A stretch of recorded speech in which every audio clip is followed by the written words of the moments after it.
Y super cars are so expensive in India. अब तुम लोग में से कई लोग बोलोगे कि भाई कज इट्स सुपर कार, और सुपर कार इन जनरल ज़्यादा एक्सपेंसिव ही होती हैं। But what I mean to say is कि इंडिया में ज़्यादा एक्सपेंसिव क्यों है। एंड मेरे ज़्यादा कहने का मतलब बहुत ज़्यादा।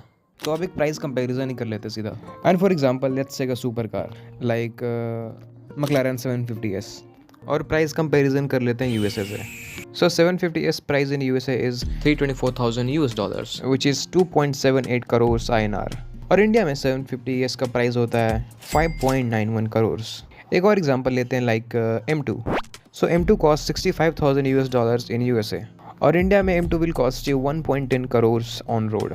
Now you can see the price difference, right. और इसके पीछे एक ही रीज़न है, और वो है इन पे लगने वाला इम्पोर्ट टैक्स। क्योंकि ये कार्स इंडिया में मैन्युफैक्चर नहीं होते, ये कम्प्लीटली बिल्ड यूनिट्स में इंडिया में एक्सपोर्ट होती हैं।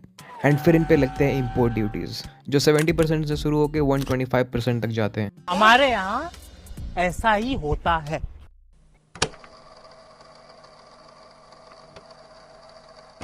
और ये टैक्स तभी लगती है जब कोई कंपनी कार इंपोर्ट करवाती है।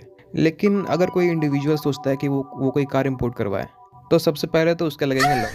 क्योंकि अगर कोई इंडिविजुअल बंदा कोई कार इंपोर्ट करवाता है कहीं से, और उस पर जो टैक्स लगता है ना भाई मत पूछो मुझसे यार।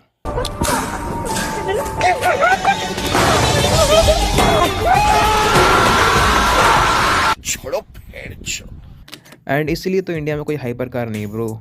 ऐसा नहीं है कि इंडिया में बिलियनर्स की कमी है, एंड हाइपर कार तो एक एप्रिशिएटिंग एसेट होता है, लेकिन फिर भी इंडिया में एक भी नहीं है।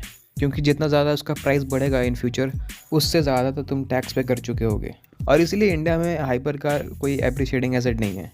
बेटा ऊंची लोग हैं हम लोग, ऊंची। और तुमने वो न्यूज़ सुनी है जो इलेक्ट्रिक कार पे टैक्स कम होने वाला है?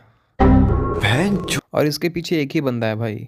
This is Elon Musk. I think this is it for this video. और अगर तुम जानना चाहते हो कि क्यों हम इंडियंस कभी सुपर कार या फिर स्पोर्ट्स कार कंपनी नहीं बना पाए, तो तुम ये वाली वीडियो देख सकते हो, ठीक है।